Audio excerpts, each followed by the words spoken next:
Olá, sejam bem-vindos à nossa 7ª aula de leitura e comentário do Itinerário da Mente para Deus de Boaventura de Banho Régio. Nós estamos comentando o prólogo e este comentário precisa ser feito com muito cuidado, porque é justamente porque depende do fato de compreendermos bem ou não o prólogo, o fato de se nós somos capazes de entender a intenção dessa obra, o seu direcionamento, isto é, o seu sentido, para onde e para o que ela nos conduz. Bem, esta é uma obra de teologia mística da Idade Média. Nós nos propomos a lê-la como fenomenólogos da religião. Ou seja, nós pretendemos desvelar e apreender que tipo de experiência humana, que tipo de experiência da vida fática subjaz a esta obra.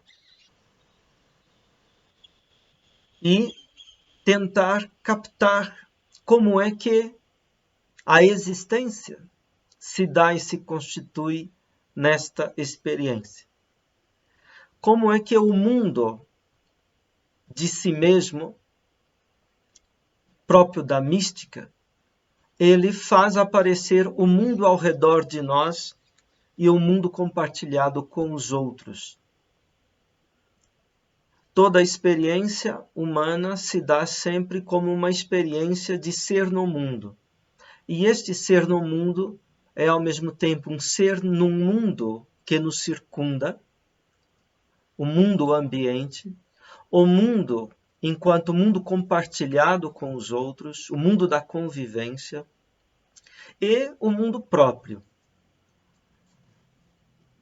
Em sua fenomenologia da religião, Heidegger dizia que uma marca própria do cristianismo e, sobretudo, da mística medieval é que toda a experiência de mundo está concentrada a partir da experiência do mundo do si mesmo.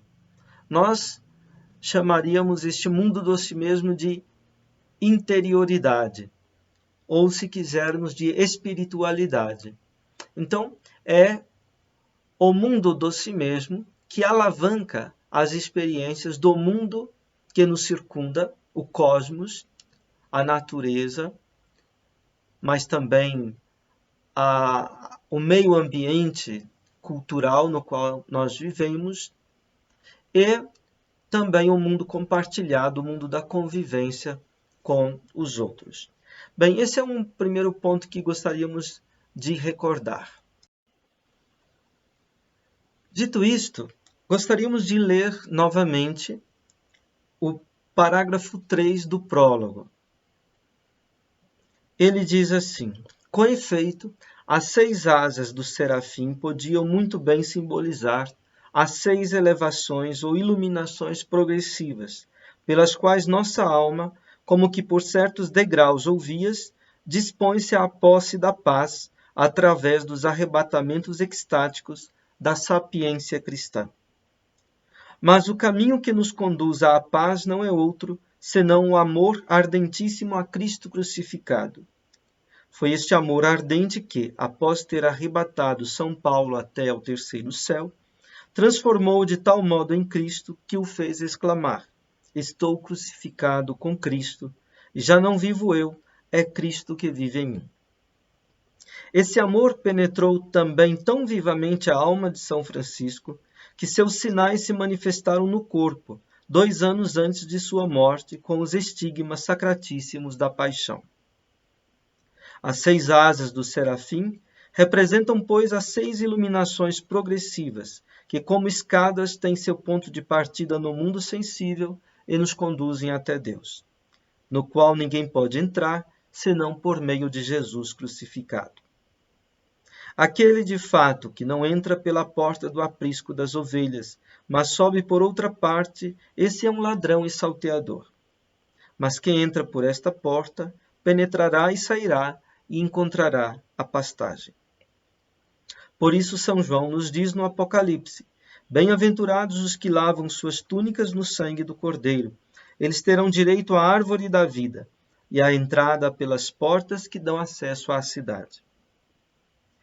Isso significa que, através da contemplação, não se pode chegar à Jerusalém Celeste a não ser entrando pelo sangue do Cordeiro, que é como que sua porta. Além disso, de modo algum torna-se apto para as contemplações divinas que conduzem aos arrebatamentos do Espírito aquele que, como o profeta Daniel, não for um homem de desejos. Ora, 2 coisas inflamam nossos desejos: a oração que arranca gemidos do nosso coração e a especulação que faz voltar direta e intensamente a nossa alma para os raios da luz celeste. Bem, peço a vocês que tenham a paciência, porque mais uma vez voltamos a este texto, porque este texto é muito importante.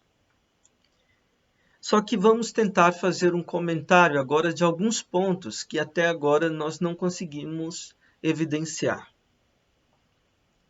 Nossa tarefa aqui é tentar captar a fenomenologia dessa experiência religiosa, mística, que está sendo trazida à tona neste parágrafo do Itinerário da Mente para Deus. Bem, nós falamos de mística. O que é mística? Mística tem a ver com o mistério. O mistério é aquela dimensão do velamento, da ocultação. Se a verdade é experimentada como revelação, como desocultamento, o mistério é aquilo que antecede a toda a verdade. É aquilo que possibilita toda a verdade, porque todo desocultamento, ele está radicado no ocultamento.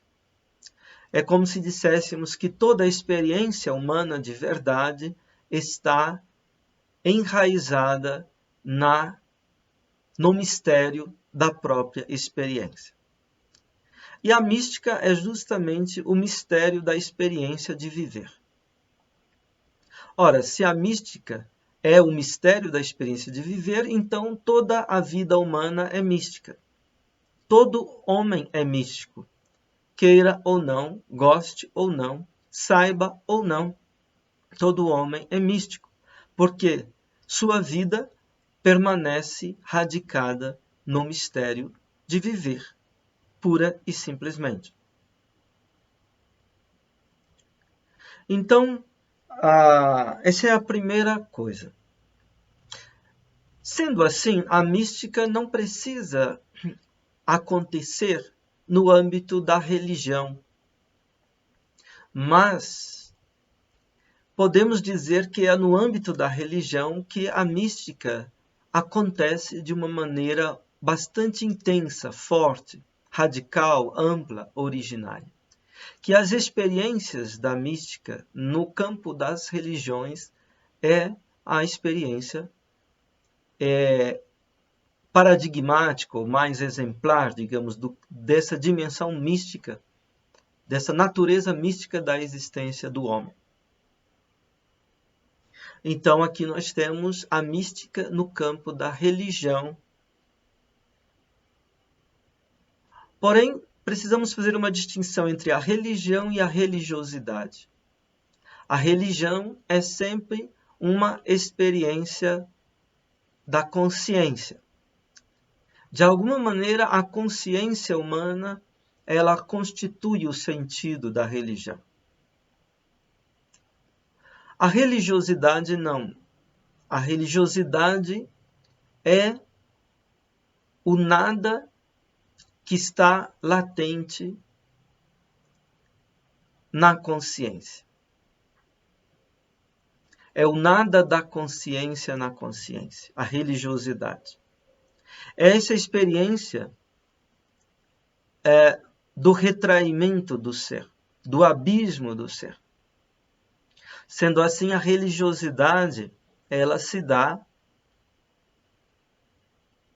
talvez, mesmo naqueles homens que não se tomam a si mesmos como religiosos, na medida em que não cultivam uma religião. A religiosidade é de raiz, é uma força ontológica na existência do homem. Ora, a religião só tem vigor, só tem força na medida em que ela está fundada no nada da religiosidade. Ou, se quisermos, na dimensão da mística da vida, da existência. Bem, aqui nós estamos falando de uma tradição religiosa, nós estamos lendo um texto de uma tradição religiosa. E essa tradição é a tradição cristã. Estamos lendo um texto da época medieval da tradição cristã. Ora, o cristianismo, ele surge a partir da cristicidade. Né? A essência do cristianismo nós chamamos de cristidade, ou, se quisermos, cristicidade. Esse é um termo usado antes de tudo por Franz Overbeck, que era um teólogo muito amigo de Nietzsche. E esse termo foi usado também, se não me engano, por Kierkegaard, a cristicidade. Cristicidade é a essência do ser, do viver cristão. Bem, o cristianismo nem sempre segue a sua cristicidade, ou nem sempre ele segue da sua cristicidade. Muitas vezes o cristianismo se esquece da cristicidade. Bem, mas aqui o texto é um texto bastante forte, e esse texto leva o cristianismo para a dimensão da cristicidade. Aqui são os elementos fundamentais dessa cristicidade. A cristicidade é a existência renascida no encontro com o Cristo crucificado. Este encontro é um evento de graça, de gratuidade. E a fé é justamente o renascimento da existência na gratuidade desse encontro, no encontro dessa gratuidade. Então, a religiosidade cristã, ela é essa experiência de graça e de fé do renascimento da existência no encontro com o Cristo crucificado. A palavra encontro aqui nós a usamos no sentido forte, no sentido como a usava, por exemplo, o pensador judeu Martin Buber, grande estudioso da tradição racídica, do judaísmo, da fenomenologia da experiência judaica, e também um grande pensador, filósofo do século XX, Martin Buber. Então, Martin Buber, ele vai falar do encontro. Né? O encontro se dá na relação eu-tu, que é diferente da relação eu-isso. Então, uma marca das tradições judaica e cristã na religião é que o Deus que está em questão é o Deus do encontro. É um Deus que é um tu para o homem. Um tu absoluto para o homem. Então, a experiência de graça, de fé, é justamente a experiência de estar fundado neste encontro com o Deus vivo como um tu real, um tu que intervém na experiência do homem, um Deus que se faz e que se torna experiência. Quando nós falamos de experiência, estamos falando de transformação deste homem que sofre esse encontro. Então, o encontro implica uma certa receptividade, um certo ser atingido por aquele que se encontra. E uma vez que se é atingido por aquele que se encontra, essa existência ela se transforma. Aquele que encontra já não pode mais ser igual. Ele é o mesmo sendo outramente de como ele era. Isto é, ele se transforma a partir deste encontro. Então, o Deus da experiência, da cristicidade, da religiosidade, da mística, não é um Deus que é como que uma ideia, como que um conceito. Não é um Deus que se postula como fundamento no sentido metafísico simplesmente.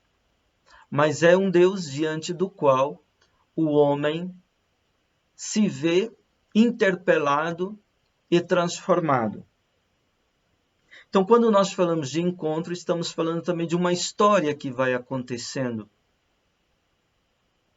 Estamos falando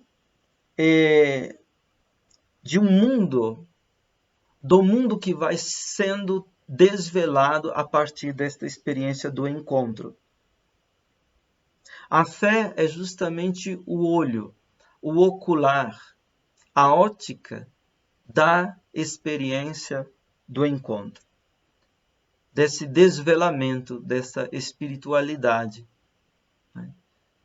Então, é tudo isso que está pulsando no texto que nós lemos no parágrafo 3 do prólogo. Ali, aquele que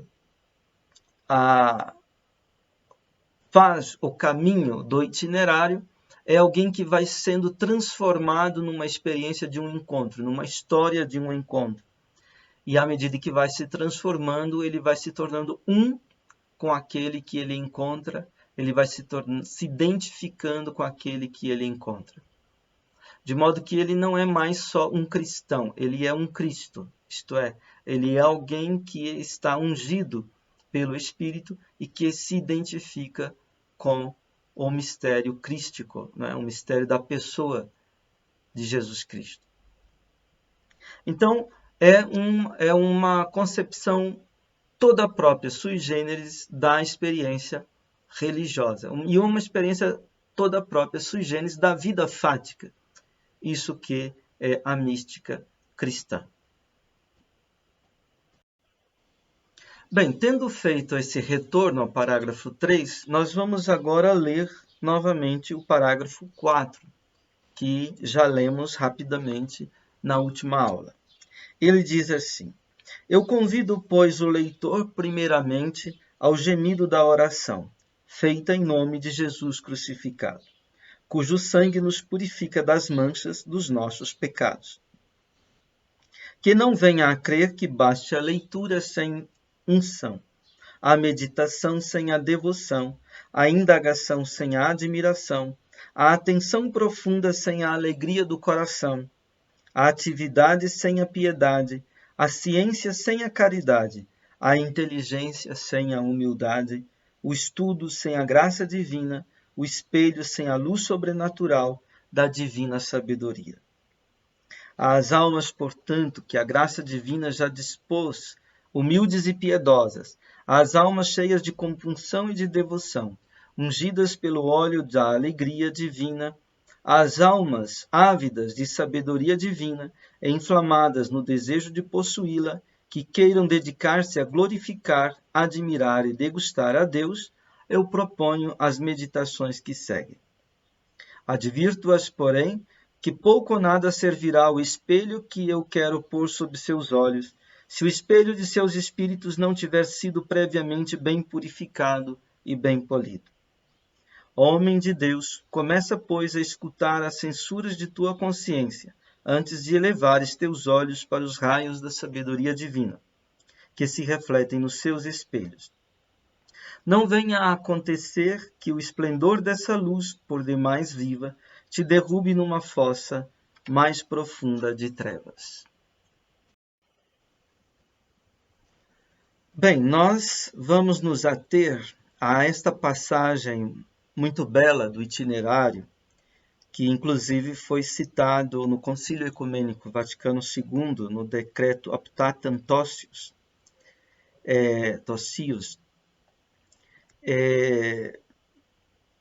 ele diz assim, que não venha a crer que baste a leitura sem unção, a meditação sem a devoção, a indagação sem a admiração, a atenção profunda sem a alegria do coração, a atividade sem a piedade, a ciência sem a caridade, a inteligência sem a humildade, o estudo sem a graça divina, o espelho sem a luz sobrenatural da divina sabedoria.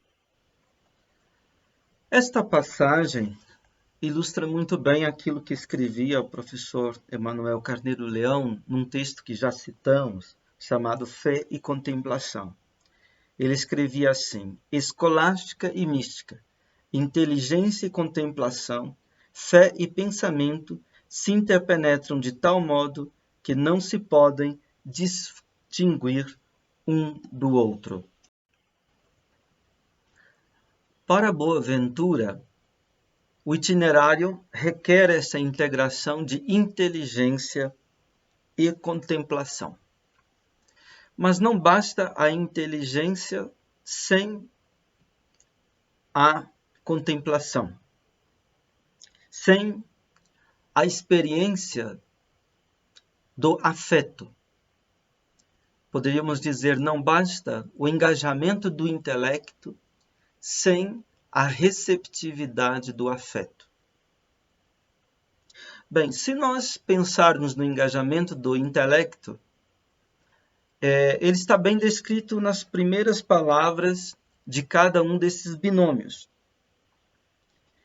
O engajamento do intelecto é o da leitura, o da meditação, o da indagação, o da atenção profunda, o da atividade, o da ciência, o da inteligência, o do estudo, o do espelho. Então, para Boaventura, é preciso sim esse engajamento do intelecto. Ora, se nós pensarmos bem, o que nós chamamos de filosofia é justamente este exercício. A filosofia não é nenhuma doutrina, não é nenhum sistema ou conjunto de sistemas. A filosofia não é nenhum conteúdo. A filosofia é atividade. A filosofia é trabalho do intelecto. A filosofia é dinamismo de uma busca intelectual. E se nós lêssemos apenas as primeiras palavras desses binômios, nós teríamos uma bela descrição do que é a filosofia e do filosofar. A leitura, a meditação, a indagação, a atenção profunda, a atividade, a ciência, a inteligência, o estudo, o espelho, isto é, a especulação. Porém, para Boaventura não basta esse engajamento humano do intelecto. É preciso também que o homem seja receptivo. Seja receptivo na dimensão do afeto. A contemplação não acontece sem esta receptividade na dimensão do afeto. Ou seja, aí ficamos com as segundas palavras desses binômios. A unção, a devoção, a admiração, a alegria do coração, a piedade, a caridade, a humildade, a graça divina, a luz sobrenatural da divina sabedoria. Tudo isso pertence à dimensão da afeição ou do afeto da fé, na dimensão da graça. E é isto justamente que é o domínio daquilo que a gente chama de teologia.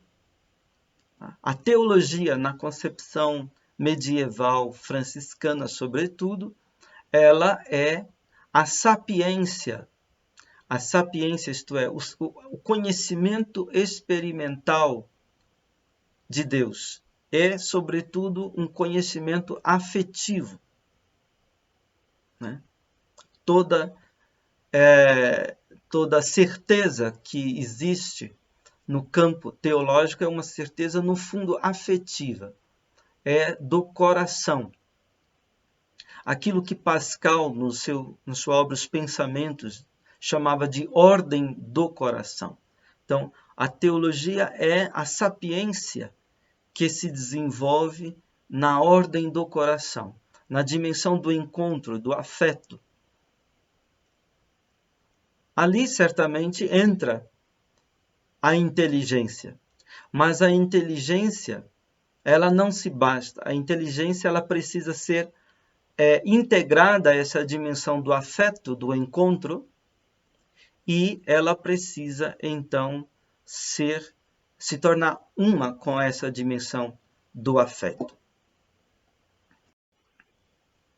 Bem, aqui eu gostaria de citar um texto muito precioso, escrito por Hermógenes Harada, num livrinho intitulado De Estudo, Anotações Obsoletas, A Busca da Identidade Humana e Franciscana.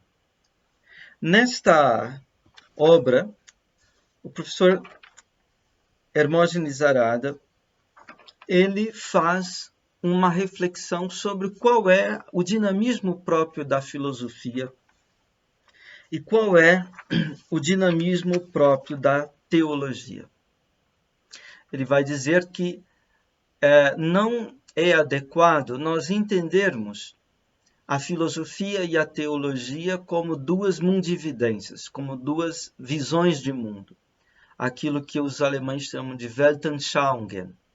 Não são duas doutrinas sobre o mundo, sobre a vida, sobre o homem, uma a partir da fé, outra a partir da razão. Não se trata de doutrinas a modo de mundividências. Se tratam antes de ciências, ou de saberes, melhor dizendo, saberes aqui no sentido de custodiar, resguardar um domínio de desvelamento da realidade.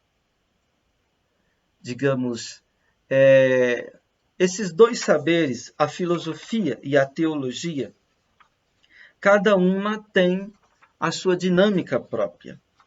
Elas não são doutrinações ou doutrinas do tipo de visões de mundo, muito menos ideologias, convicções já prontas e acabadas.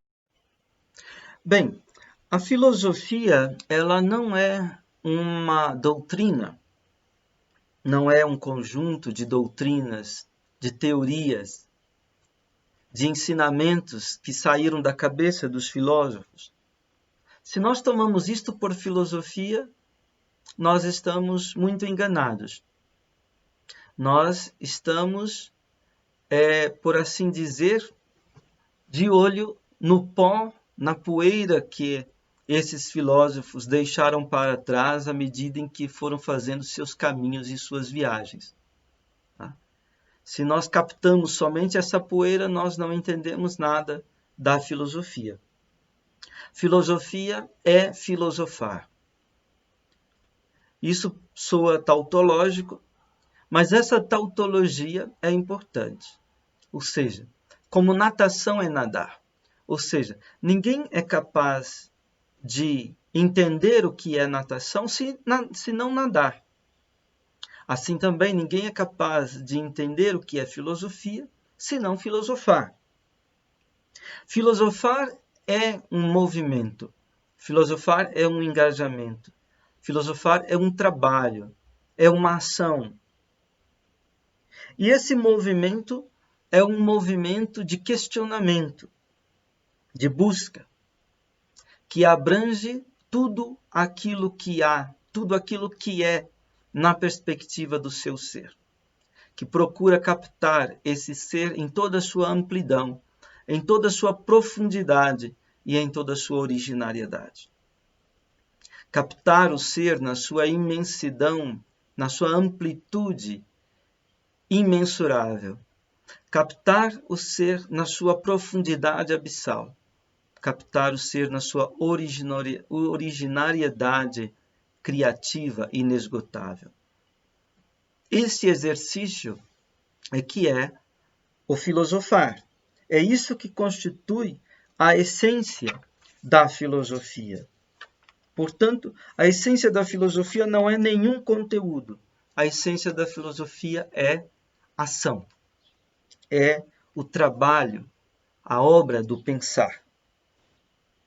Se for assim, a filosofia é marcada por uma grande pobreza. Na filosofia não se tem propriamente falando conteúdos. Diz o professor Hermógenes Arada, na página 91 do seu livro. Tudo que ali aparece como conteúdo, como explicações, argumentos, descrições da realidade, termos, conceitos, são materiais do exercício da colocação das questões, que são, no fundo, um único empenho e intrépido movimento de, ensondando e auscultando, buscar o sentido do ser que emerge nas Lebenswelten, nos mundos da vida, da imensidão abissal do ser. O sentido do ser não é um conteúdo determinado, mas um desvelar-se do abismo da serenidade do nada, que afeiçoa cada vez mais a nossa busca para sabermos cada vez menos, a fim de nos dispormos cada vez mais a melhor ouvir, a melhor auscultar e a melhor receber as novas possibilidades de ser, emergentes dessa plenitude abissal do nada. Essa busca, quanto mais busca, tanto mais se torna pura disponibilidade da espera auscultante do inesperado, na total pobreza do saber, na plenitude do vazio de uma recepção atenta, na vulnerabilidade da finitude alegre e grata. Ou seja, a filosofia não se encontra nos filosofemas, não se encontra no que os filósofos ensinaram. Porque o que os filósofos ensinaram, as suas pretensas doutrinas, teorias, seus pretensos sistemas, teses, etc., tudo isso era apenas marcas de um caminho de questionamento. E para entendermos a filosofia, é preciso sempre de novo repercorrer com os filósofos os seus caminhos de questionamento. Ora, os caminhos de questionamento dos filósofos nascem do abismo do nada e retornam do abismo do nada. Porque toda questão, todo questionamento é uma repercussão da experiência desse abismo do nada. É a experiência do não saber. A filosofia é a pobreza mais radical no âmbito do saber. Por isso, o patriarca dos filósofos no Ocidente, Sócrates, nos legou aquela sentença: sei nada sabendo. Sei nada sabendo.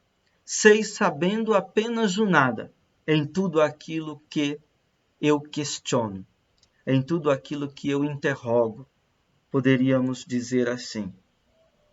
Então, o pensar é estar em contínuo contato com esse abismo do nada, captando as infindas possibilidades de ser que dele emergem. Pensar é auscultar e esperar o inesperado. Heráclito dizia mais ou menos isso. Há que se esperar o inesperado, que é sem vias de acesso.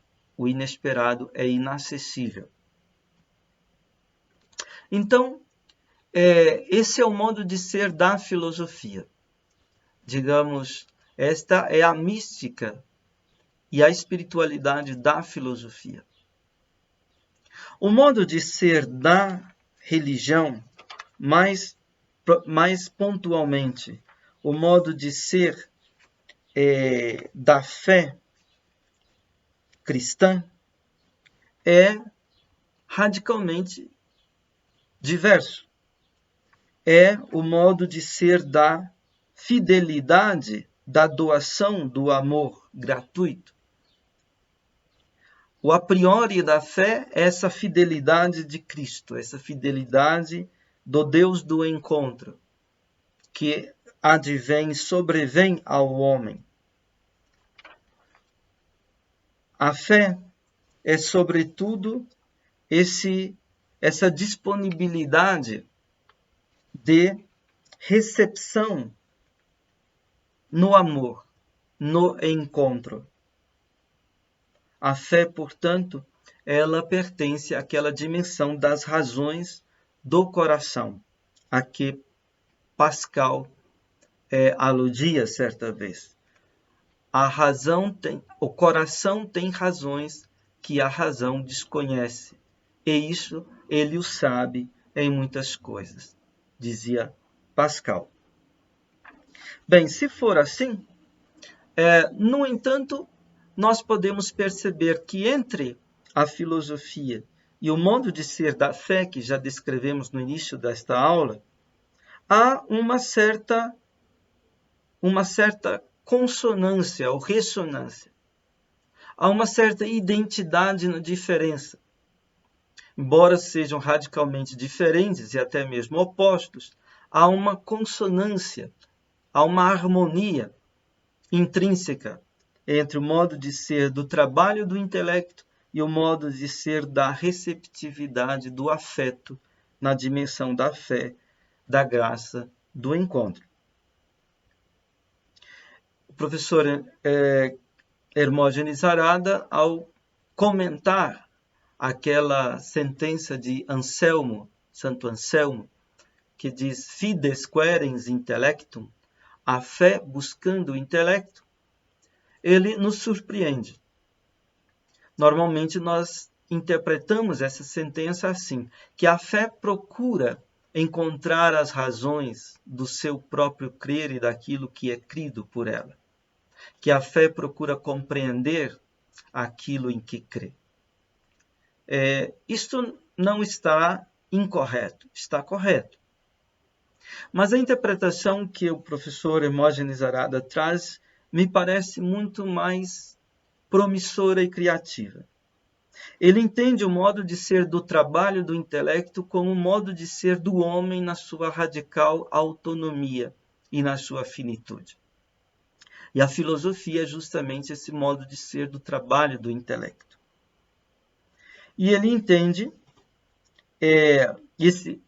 aquele trabalho de redução, isto é, de se deixar reconduzir à profundidade do abismo desvelante das possibilidades de ser. Este abismo do nada a qual nos referíamos.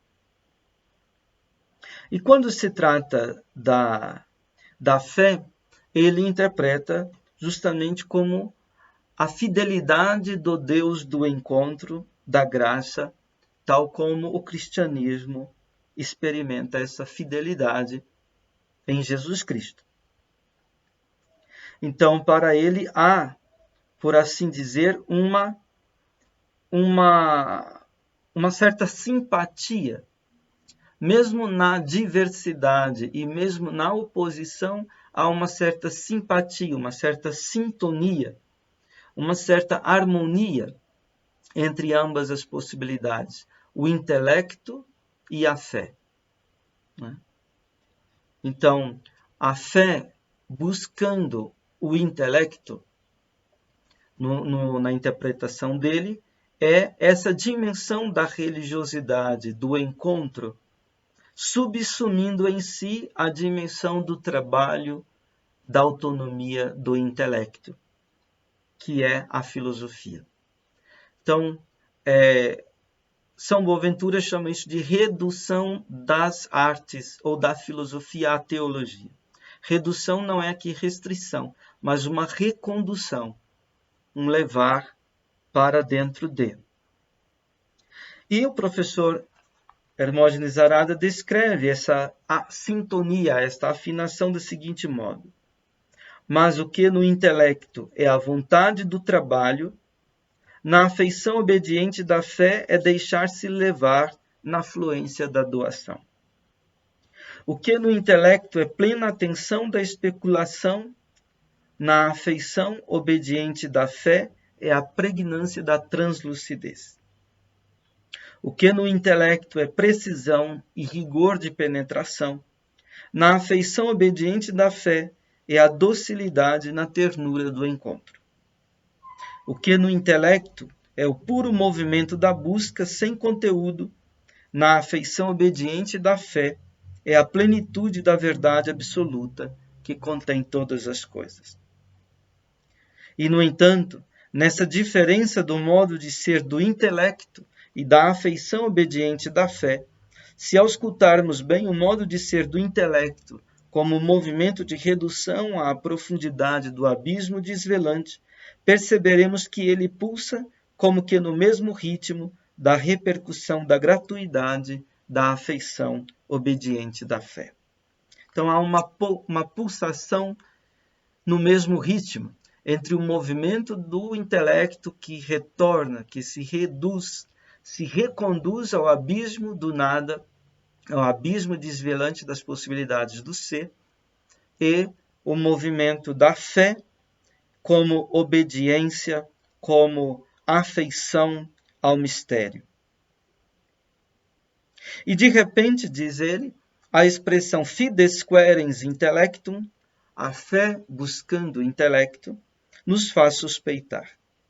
Será que a afeição obediente da fé, na sua gratuidade, não busca com simpatia os que se dispõem de corpo e alma à busca e ao empenho no modo de ser do intelecto? Não porque a fé necessitasse do intelecto, não para se expressar, não para se complementar, mas sim porque no intelecto há a repercussão do toque da afeição obediente? Pois não diz o salmista que o abismo chama o abismo? E o que se move no encontro não é a sintonia da simpatia? Então, ele lembra aqui, né, há um salmo, Santo Agostinho comenta esse salmo, que diz: o abismo chama o abismo evoca o abismo. Agostinho dizia: o abismo do homem evoca o abismo de Deus. Abismo é aquilo que não tem fundo. Mas aqui, o professor Hermógenes Arada, ele vai colocar o abismo, digamos, do movimento da filosofia, que é sempre esse retorno ao abismo do nada, de alguma maneira está no toque da disponibilidade para o mistério do abismo do nada, assim como o movimento da afeição obediente da fé está também à disposição ao mistério, à disposição para o encontro com o tu absoluto, para com uma história de amor com esse tu absoluto.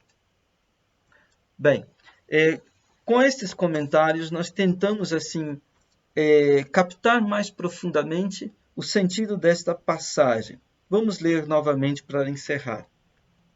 Que não venha a crer que baste a leitura sem unção, a meditação sem a devoção, a indagação sem a admiração, a atenção profunda sem a alegria do coração, a atividade sem a piedade, a ciência sem a caridade, a inteligência sem a humildade, o estudo sem a graça divina, o espelho sem a luz sobrenatural da divina sabedoria. Muito obrigado pela sua atenção, pela sua paciência e até a próxima oportunidade.